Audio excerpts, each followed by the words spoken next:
എല്ലാവർക്കും the backyard ഇലക്ട്രിക്സിൻ്റെ ഒരു പുതിയ എപ്പിസോഡിലേക്ക് സ്വാഗതം. ഞാൻ അജിത്ത് V Anil. അപ്പോൾ നമ്മൾ ഇന്നലെയും കഴിഞ്ഞ ദിവസമൊക്കെ നോക്കിയത് ആർഡിനോയുടെ കുറച്ച് കാര്യങ്ങളായിരുന്നു.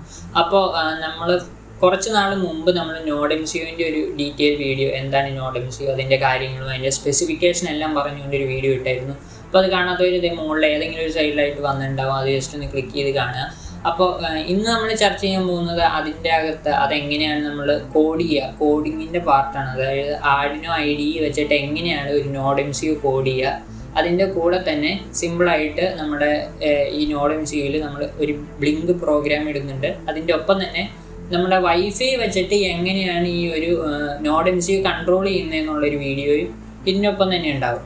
അപ്പോൾ ഒട്ടും തിരക്കുന്നില്ല, നേരെ നമുക്ക് വീഡിയോയിലേക്ക് പോകാം. അപ്പോൾ കുറച്ച് കാര്യങ്ങൾ നമുക്ക് ഡൗൺലോഡ് ചെയ്യേണ്ട ആ സാധനങ്ങളെല്ലാം ഞാൻ ഡിസ്ക്രിപ്ഷൻ ബോക്സിൽ കൊടുത്തിട്ടുണ്ട്. ലിങ്കിൽ പോയി കഴിഞ്ഞാൽ കംപ്ലീറ്റ് വർക്ക് സാധനങ്ങളുടെ ലിങ്ക് കിട്ടുന്നതാണ്. അപ്പോൾ അതിൻ്റെ അകത്തുള്ളവരാണ് CH34 എന്ന് പറയുന്ന ഒരു ഡ്രൈവറിൻ്റെ ഇൻസ്റ്റാളേഷൻ. അത് ജസ്റ്റ് ക്ലിക്ക് ചെയ്ത് കഴിഞ്ഞാൽ നമുക്ക് ഡൗൺലോഡ് ചെയ്ത് കഴിഞ്ഞാൽ ഇൻസ്റ്റാൾ ഓപ്ഷൻ കിട്ടുന്നുണ്ട്. അത് ജസ്റ്റ് ഇൻസ്റ്റാൾ ചെയ്യുക. ഇനി നമ്മുടെ ആർഡിനോയിലേക്ക് വന്നു കഴിഞ്ഞാൽ നമുക്കിവിടെ ഫയൽസിൻ്റെ അകത്ത് വന്നു കഴിഞ്ഞാൽ പെരിഫറൻസ് എന്നൊരു ഓപ്ഷൻ ഉണ്ട്. അതിൻ്റെ അകത്ത് നമുക്ക് അഡീഷണൽ ബോർഡ് മാനേജറിൽ ഞാൻ ഡിസ്ക്രിപ്ഷൻ ബോക്സിൽ തന്നിരിക്കുന്ന ഒരു ലിങ്ക് ഉണ്ട്. അത് ജസ്റ്റ് കൊണ്ട് കോപ്പി ചെയ്ത് ഓക്കെ കൊടുക്കുക. അപ്പോൾ കുറച്ച് ഡൗൺലോഡൊക്കെ ആവും. അതൊക്കെ നിങ്ങൾ ഡൗൺലോഡ് ആക്കിയതിന് ശേഷം ഓക്കെ അടിച്ച് കഴിയുമ്പോഴാണ് ആ സംഭവം ഡൗൺലോഡ് ആവുന്നത്. അപ്പോൾ എനിക്ക് നേരത്തെ ചെയ്ത് വെച്ചിട്ടുണ്ട്. ഇനി നമ്മൾ ടൂൾസിൻ്റെ അകത്ത് പോയി കഴിഞ്ഞാൽ ബോർഡ് എന്ന് പറഞ്ഞ ഒരു ഓപ്ഷൻ ഉണ്ട്. അതിൻ്റെ അകത്ത് ബോർഡ് മാനേജർ ഉണ്ട്. ഇപ്പോൾ ബോർഡ് മാനേജറിൽ അതൊന്ന് ലോഡായി കഴിയുന്നവരെ വെയിറ്റ് ചെയ്യുക. ലോഡായി കഴിഞ്ഞതിന് ശേഷം മുകളിലായിട്ട് നമുക്ക് സെർച്ച് ബാർ വരുന്നുണ്ട്. സെർച്ച് ബാറിൽ പോയിട്ട് ESP8266 എന്ന് സെർച്ച് ചെയ്യുക. അതാണ് നമ്മുടെ nodeMCUവിൻ്റെ അകത്ത് ഉപയോഗിച്ചിരിക്കുന്ന ഒരു മൊഡ്യൂളിൻ്റെ പേര്. അപ്പോൾ ESP8266 നമുക്കിവിടെ കിട്ടും. അത് ഞാൻ ഇൻസ്റ്റാൾ ചെയ്തിട്ടുണ്ട്. അല്ലെങ്കിൽ നിങ്ങൾക്ക് ഇവിടെ ഞെക്കി കഴിഞ്ഞാൽ ഇൻസ്റ്റാൾ ആക്കും. ഇൻസ്റ്റാൾ ആയതിനു ശേഷം ക്ലോസ് ചെയ്യുക. ക്ലോസ് ചെയ്തതിന് ശേഷം നമ്മളിവിടെ ടൂൾസിൻ്റെ അകത്ത് വന്നു കഴിഞ്ഞ് ടൂൾസിൻ്റെ അകത്ത് വന്നു കഴിഞ്ഞാൽ നമുക്ക് ബോർഡുണ്ട്. ബോർഡിൻ്റെ അകത്ത് നമ്മൾ ഈ ESP8266ൻ്റെ അകത്ത് nodeMCU ഉണ്ടാവും. ആ nodeMCU ക്ലിക്ക് ചെയ്ത് വയ്ക്കുക. ഇനി പോർട്ട് നിങ്ങൾ സെലക്ട് ചെയ്യണം. അത് നിങ്ങൾക്ക് ബോർഡ് കണക്ട് ചെയ്താൽ മാത്രമേ കിട്ടുകയുള്ളൂ. ഇനി അടുത്തതായിട്ട് നമ്മൾ പോകാൻ പോകുന്ന ഒരു എക്സാമ്പിളാണ്. ഫയലിൻ്റെ അകത്ത് എക്സാമ്പിൾ ഉണ്ടാവും. ആ എക്സാമ്പിളിൻ്റെ അകത്ത് നമുക്ക് താഴത്തോട്ട് വന്നു കഴിഞ്ഞാൽ ESP8266ൻ്റെ ഒരു ഇതുണ്ട്. ആ ഒരു ഫോൾഡറിൻ്റെ അകത്ത് ബ്ലിങ്ക് എന്ന് പറയുന്ന ഒരു പ്രോഗ്രാം കിടപ്പുണ്ട്. അത് ജസ്റ്റ് എടുക്കുക. ഇതാണ് നമ്മുടെ ബ്ലിങ്കിൻ്റെ പ്രോഗ്രാം. ജസ്റ്റ് ആദ്യം തന്നെ നമ്മൾ വെരിഫൈ ചെയ്യുക. ഇപ്പോൾ ഇതിൻ്റെ അകത്ത് ബിൽഡിൻ LED തന്നെയാണ് കിടക്കുന്നത്. അപ്പോൾ ആദ്യം തന്നെ നമ്മൾ വെരിഫൈ ചെയ്യുകയാണ്.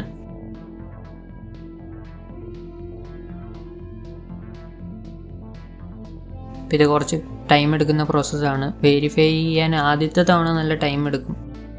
അതിനുശേഷം നമ്മൾ നമ്മുടെ ബോർഡ് കണക്ട് ചെയ്തതിന് ശേഷം നമ്മൾ പോർട്ട് സെലക്ട് ചെയ്യുക. അതിൻ്റെ COM4 ആണ്. അതിന് ശേഷം അപ്ലോഡ് ബട്ടൺ ഉണ്ടാവും. Upload button ഞെക്കുക.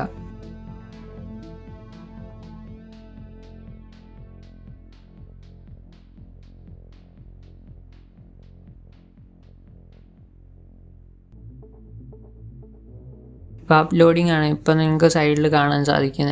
എൻ്റെ ബോർഡിലേക്ക് കോഡ് അപ്ലോഡ് ചെയ്യുകയാണ്. ഇപ്പോൾ ഇവിടെ സൈഡിലായിട്ടൊരു LED ചെറുതായിട്ട് തെളിയുന്നുണ്ടാവും. ബോർഡിലുള്ള LEDയുടെ കാര്യമാണ് പറയുന്നത്.